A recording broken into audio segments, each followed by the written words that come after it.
بسم اللہ الرحمن الرحیم۔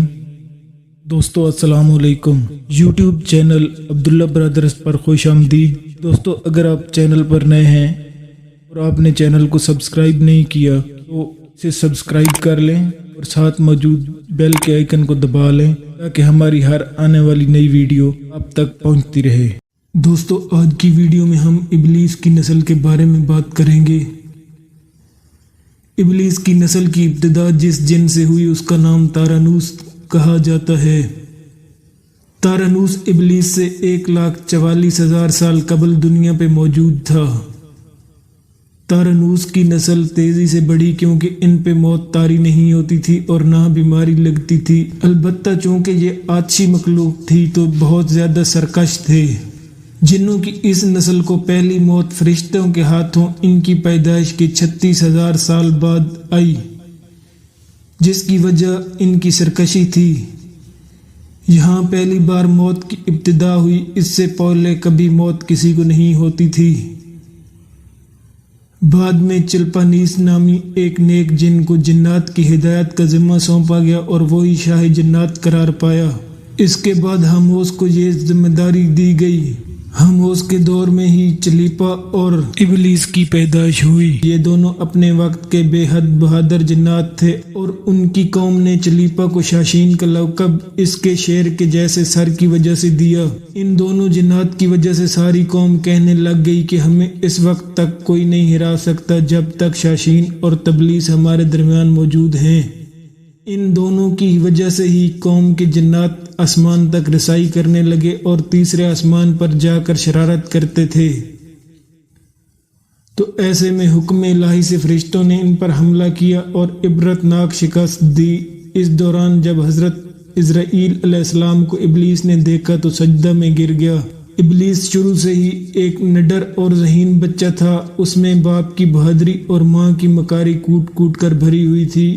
اس نے ملائکہ کے ساتھ جا کر توبہ کا باقاعدہ اعلان کیا اور پھر فرشتوں سے فیض علم حاصل کرنے لگا۔ علم حاصل کرنے اور ریاضت کا یہ عالم تھا کہ پہلے آسمان پہ عابد، دوسرے آسمان پہ زاہد، تیسرے آسمان پہ بلال، چوتھے آسمان پر والی، پانچویں آسمان پر تقی اور چھٹے آسمان پر قبازان کے نام سے مشہور ہوا۔ یہ وہ وقت تھا جب یہ فرشتوں کو سکھاتا تھا۔ ساتویں آسمان پہ ابلیس بقائے نور میں رہا۔ ہفت افلاک کے سب ملائکہ کا معلم قرار دیا گیا، یہاں تک پہنچ کر ابلیس نے اپنی عاجزی اور ریاضت کی انتہا کر دی تھی۔ کم و بیش 14,000 سال ابلیس نے عرش کا طواف کیا اور یہاں پر اس نے فرشتوں میں استاد سردار عزرائیل کے نام سے شہرت پائی۔ کم و بیش 30,000 سال مقربین فرشتوں کا استاد رہا۔ ابلیس کے درز اور واز کی میعاد کم و بیش 20,000 سال ہے۔ فرشتوں کے ساتھ قیام کی مدت کم و بیش 80,000 سال ہے۔ ابلیس کو حکم ہوا کہ دروازہ جنت رضوان کی معاونت کرو اور اہل جنت فرشتوں کو اپنے علم و فضل سے بہرہ کرو۔ یوں ابلیس کو جنت میں داخلے کا پروانہ مل گیا اور جنت میں بھی اپنے علم سے داروغہ جنت رضوان کو سیراب کیا اور یوں جنت رضوان کی کنجیاں ابلیس کے پاس رہیں۔ روایات کے مطابق ابلیس 40,000 سال تک یہ فرض خزانچی انجام دیتا رہا۔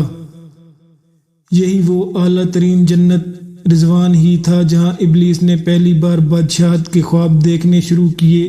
اس وقت ابلیس کے پاس ہفت اقلیم، افلاک، جنت و دوزخ سب کا اختیار تھا اور اس نے چپے چپے پہ سجدے کیے تھے، مگر یہاں پہ ابلیس عاجزی سے پہلی بار بھٹکا اور خود کو بادشاہ بنانے اور رب بن جانے کے خواب دیکھنا شروع کیے۔ کئی ملائکہ کے سامنے ربوبیت کی بات بھی کی، مگر ملائکہ کے انکار کے سبب چپ ہو گیا اور یوں نظام چلتا رہا، مگر اس سب سے اللہ تعالیٰ کی ذات بے خبر نہ تھی۔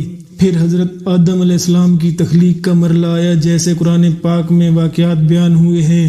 ابلیس آدم علیہ السلام کو جزو مرحلہ وار مختلف اقسام کی مٹی سے تخلیق ہوتا دیکھتا رہا اور چپ رہا، مگر جیسے ہی اسے یہ معلوم ہوا کہ حضرت آدم علیہ السلام اللہ تعالیٰ کے نائب ہیں تو اس نے واویلا کیا، عبادات اور اطاعت کا واسطہ دیا، پھر طنز کیا کہ مجھ جتنی عبادت کس نے کی ہے، اور آدم علیہ السلام کو سجدہ کرنے سے انکاری ہوا۔